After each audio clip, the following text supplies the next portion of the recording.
Dear students, today's topic is Galileo's laws of motion, Galileo's experiment for laws of motion. Galileo का experiment हम prove करने के लिए laws of motion के लिए उसमें आएगा आपका इनर्शिया क्या होता है और वही जो है आपका फर्स्ट लॉ ऑफ मोशन है।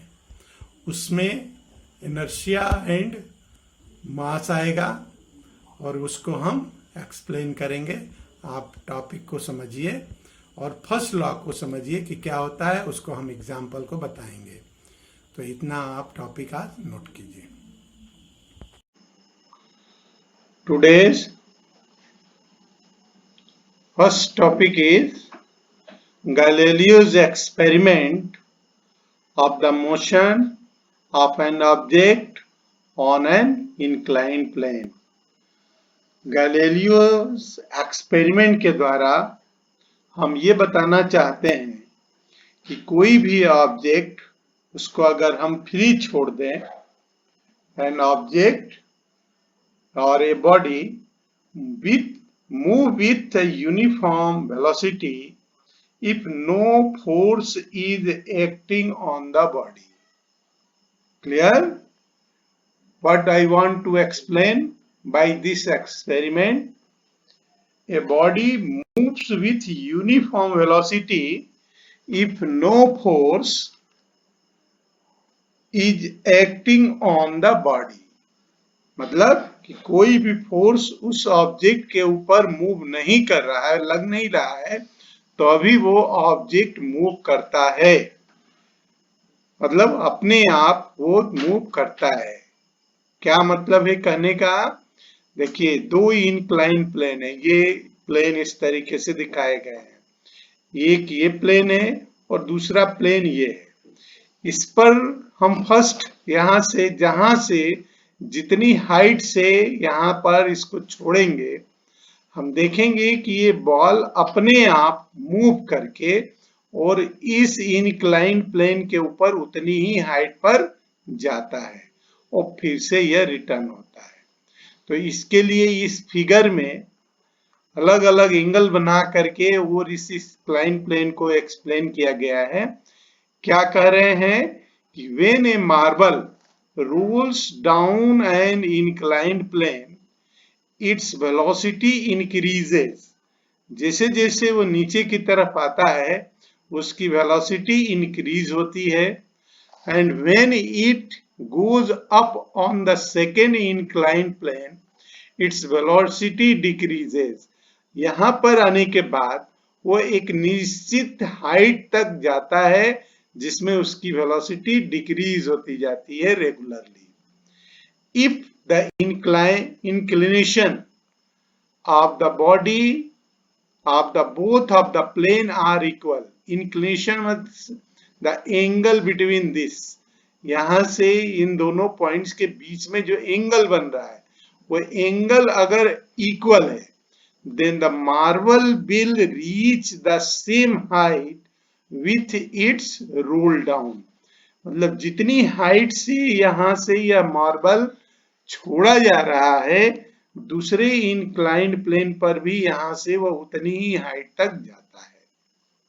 Clear? Roll down.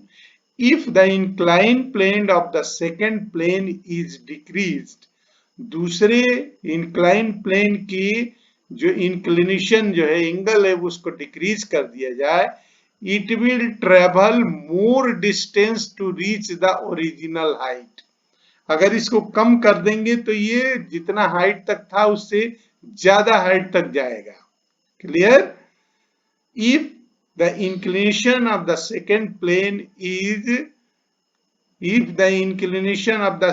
plane is made horizontal, अगर हॉरिजेंटल कर दिया जाए उसको, the marble will travel forever trying to reach the same height. Marble जो है अपनी सेम हाइट तक जाने की कोशिश करता है। An unbalanced force is required to change the motion of the marble, but no force is needed to sustain the uniform motion of the marble. मतलब कहने का क्या है कि इस इंक्लाइन प्लेन से जितनी हाइट से हम इस मार्बल को यहाँ से छोड़ते हैं वो एक निश्चित वेलोसिटी के साथ इंक्रीज होता है, फिर इस पर जब चलता है तो उसकी वेलोसिटी धीरे धीरे डिक्रीज होती है और जितनी हाइट पर वो छोड़ा जाता है उतनी हाइट तक अपने आप चढ़ता है। अगर इसको धीरे धीरे हम इसको कम कर दें तो यह क्या होता है, जब रिटर्न होता है तो यह इससे ज्यादा हाइट तक रिटर्न होता है बिना किसी अलग से फोर्स लगाए। तो यही बात हमने आपसे कहा था पहले, इस एक्सपेरिमेंट का क्या एम है कि a body moves with uniform velocity if no force is acting on the body. इस बॉडी के ऊपर कोई भी फोर्स एक्टिंग नहीं होता है तभी ये बॉडी जो है आगे की तरफ मूव करती है। अब ये है आपका, यहीं से स्टार्ट होता है न्यूटन्स लॉ ऑफ मोशन। देखिए क्या होता है न्यूटन्स लॉ ऑफ मोशन। तो न्यूटन्स लॉ ऑफ मोशन क्या है? न्यूटन्स फर्स्ट लॉ, ये 3 लॉ है न्यूटन्स के, उसमें से फर्स्ट लॉ है, इसको कहते हैं द इनर्शिया। इसको हम इनर्शियल मोशन, इनर्शियल लॉ भी कहते हैं। अब क्या है यह लॉ? फर्स्ट लॉ क्या कहता है? An object remain in the state of rest or in uniform motion in straight line unless complete to change that state by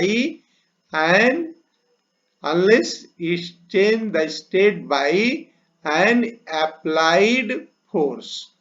मतलब क्या हुआ कि कोई भी ऑब्जेक्ट जो कि रेस्ट में है या फिर यूनिफॉर्म मोशन में है तो वह अपने इस यूनिफॉर्म मोशन में तब तक रहेगा straight line unless compelled the change that the state by N applied force. मतलब अगर कोई हम फोर्स न लगाएं तो वो जिस स्टेट में है उसी स्टेट में रहने का प्रयास करता है। क्लियर? यह ऑब्जेक्ट उसी स्टेट में रहने का प्रयास करता है। यदि वह यूनिफॉर्म रेस्ट में है तो रेस्ट में रहेगा, अगर यूनिफॉर्म मोशन में है तो मोशन में रहेगा, जब तक कि कोई भी एक्सटर्नल फोर्स उसके ऊपर न लगे। इसी को हम, जैसे मैंने बताया कि इनर्शिया भी कहते हैं। क्या है इनर्शिया? कि द नेचुरल टेंडेंसी, किसी भी ऑब्जेक्ट की नेचुरल टेंडेंसी है, natural tendency of the object to remain in a state of rest और in uniform motion is called inertia. Clear? The natural tendency of object to remain in the state of rest और uniform motion, कोई भी object जिस स्थिति में है उसी स्थिति में रहना चाहता है, ये उसकी टेंडेंसी है, इसी को हम इनर्शिया कहते हैं। लेकिन न्यूटन्स फर्स्ट लॉ जोड़ना है तो उसमें क्या जोड़ना पड़ेगा कि अगर कोई अलग से एक्सटर्नल फोर्स न लगाया जाए तब तक जो ऑब्जेक्ट जैसा है उसमें रहना चाहता है। अगर यूनिफॉर्म में है, रेस्ट में है तो रेस्ट में रहेगा, अगर मोशन में है तो मोशन में रहेगा। That is the difference between the first law and the inertial law. अब इसी लॉ को दोनों के बेस पर हम कुछ एग्जांपल्स देखते हैं कि this is the first law of motion is also known as the law of inertia. तो जैसे इन एक्सपेरिमेंट्स के द्वारा दिखाया गया है और आप खुद भी कर सकते हैं कि ये एक ग्लास है, कांच की ग्लास है और यहाँ पर एक कार्डबोर्ड रखा हुआ है, पोस्ट कार्ड कह सकते हैं आप। ये पोस्ट कार्ड रखा है, इसके ऊपर एक कॉइन रखा हुआ है। तो आपने इस कार्ड के ऊपर फोर्स अप्लाई किया, तो आपके फोर्स के वजह से यह कार्ड मोशन में आ जाता है, लेकिन यह रेस्ट में था। जो कॉइन उसके ऊपर रखा है that will be in rest, so that will be in rest but the card will be moved due to your force. तो कार्ड तो आगे की तरफ बढ़ जाता है आपके फोर्स से, लेकिन वो कॉइन जो है, जो नीचे रखा है ग्लास, उसमें गिर जाता है। तो इसका मतलब क्या हुआ कि कॉइन रेस्ट में था तो रेस्ट में रहना चाह रहा था, तो वो आगे नहीं बढ़ा, लेकिन कार्ड के ऊपर अगर फोर्स लगाया आपने तो वो बढ़ गया। तो ये था आपका एक एग्जाम्पल। बहुत सारे एग्जाम्पल्स हैं, आप देख सकते हैं यहाँ पर। If the striker hits a pile of coins on the carrom board, the lowest coin move out due to the inertia of the rest और the other coin fall down. क्या होता है कि जैसे एक के ऊपर एक अगर आप वो रखें, कॉइन रखें, जब आप कैरम बोर्ड खेल रहे हैं और नीचे एक कॉइन रखा हुआ है, अगर नीचे आपने बिल्कुल हॉरिजॉन्टल डायरेक्शन में उसके ऊपर फोर्स लगाया तो नीचे वाला कॉइन आगे की तरफ बढ़ जाएगा, लेकिन ऊपर के जो कॉइन्स उसके ऊपर रखे हुए हैं वो कॉइन वहीं रह जाएंगे, लेकिन जब नीचे का कॉइन आगे बढ़ जाएगा तो वो अपनी जगह ही रहेंगे, लेकिन गिर जाएंगे, बैलेंस होकर। कभी कभी इतने बैलेंस रहते हैं तो वो खड़े की खड़े रह जाते हैं। तो यहाँ पर क्या मतलब हुआ कि जो फर्स्ट कॉइन था lowest, that will be move out but remain is rest, so they will be fall down. और भी एग्जांपल्स हैं। If a coin placed on the playing card over the tumbler is flicked with the finger due to the inertia of rest, the coin falls down into the tumbler। जैसा अभी example पीछे बताया मैंने। when we travel in a car and the driver apply the brake suddenly, we tends to fall forward। हम जब car में बैठे हैं और कार का ड्राइवर अगर ब्रेक लगाता है तो हम आगे की तरफ बढ़ जाते हैं। क्या होता है? Due to the inertia of motion के कारण, क्योंकि जो आपका ब्रेक था, ब्रेक अप्लाई किया ड्राइवर ने, तो वह कार जो थी वो तो ब्रेक के वजह से रुकी, लेकिन आपकी बॉडी जो कि कार के साथ मोशन में थी वो ऑलरेडी चलती रही, तो आगे की तरफ मूव हो जाता है। इसी तरीके से when we are standing on a bus and the bus begin to move suddenly, we tends to fall backward because our feet is contact with the floor moves forward, but the upper part of the body continue to remain at rest due to the inertia of rest। कहने का क्या मतलब है कि जब गाड़ी चलना शुरू करती है, जब बस में हम खड़े हैं और गाड़ी चलना शुरू करती है, तो हमने देखा है कि we begins to move suddenly, we tends to fall backward, हम पीछे की तरफ गिर जाते हैं, क्योंकि गाड़ी जब चलना शुरू करती है तो गाड़ी के साथ हमारी बॉडी का जो हिस्सा गाड़ी के साथ संपर्क में रहता है वो तो मूव हो जाता है, लेकिन हमारी बॉडी का जो अपर पार्ट है जो कि लोअर पार्ट से कनेक्टेड है, वो जैसा रेस्ट में था वो रेस्ट में ही रहता है, गाड़ी के साथ मूव नहीं करता है। इसलिए वो कैसे मूव हो जाता है? That will be moves forward but upper part of the body continuous to remain rest, this is known as the inertia of the rest. ये कुछ एग्जांपल्स थे आपको। सब है आपका इनर्शिया ऑफ मास, उसी में आप देखिए इनर्शिया ऑफ मास क्या होता है। A body at rest continues to be at rest, and a body if a body in the motion continue to be in motion। क्या कहा है कि a body at rest continue to be at rest, एक body अगर rest में है तो rest में रहती है, and a body in motion continue to be in motion, अगर मोशन में है तो मोशन में रहना चाहती है। This property of the body is called its inertia, इस प्रॉपर्टी को हम कहते हैं inertia। The inertia of the body is measured by the magnitude of force required to change the state of body। Inertia of body is measure, किससे inertia को हम कैसे measure करते हैं किसी बॉडी के, by the magnitude of force required to change the state of the body.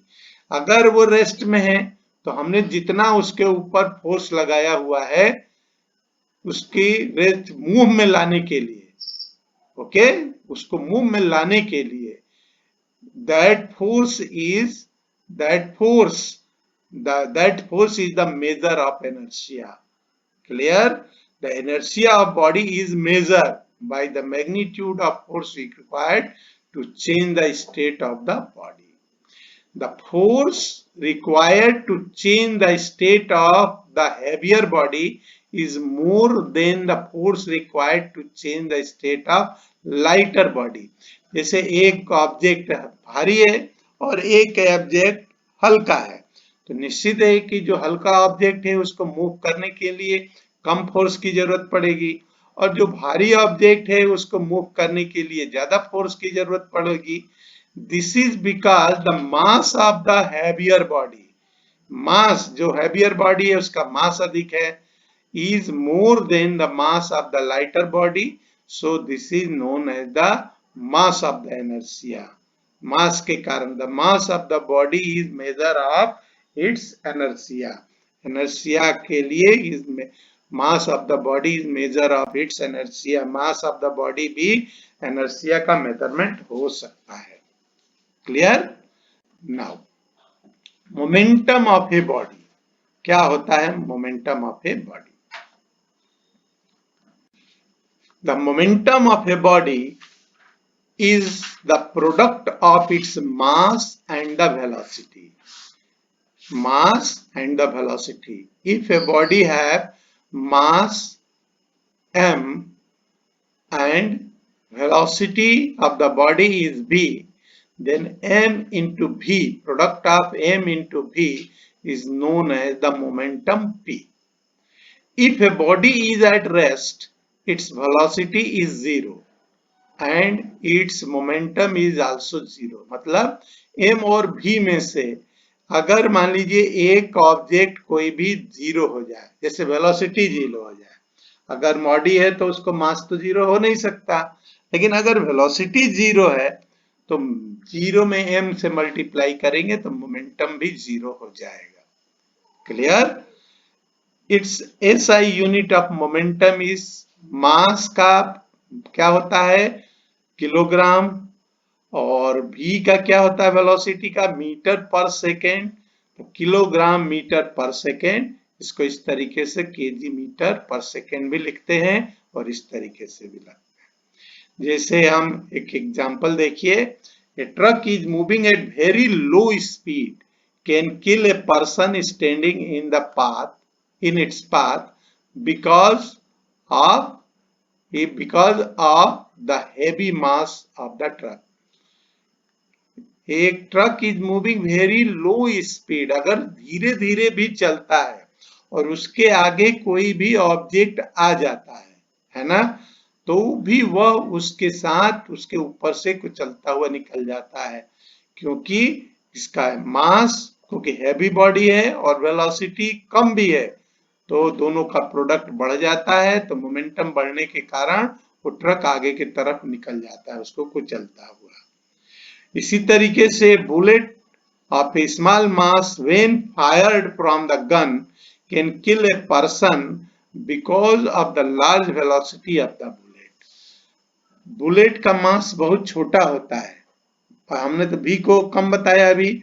अब दूसरे एग्जाम्पल में अगर मास कम है लेकिन फायर्ड हो रहा है गन से, तो अभी वो जो भी सामने आएगा उसको बहुत तेजी के साथ किल करता है, मारता है, उसमें तेजी के साथ घुस जाता है, क्योंकि मास वेलोसिटी ज्यादा रहता है, मास भले ही कम है लेकिन दोनों का प्रोडक्ट बढ़ जाता है, तो मोमेंटम बढ़ने के कारण वो तेजी के साथ निकलता है। So the impact of the body depend upon the mass and the velocity, मतलब कितनी तेजी से जाएगा इन दोनों ही बातों के ऊपर डिपेंड करता है, ध्यान रखिएगा। इसी चीज को हम कहते हैं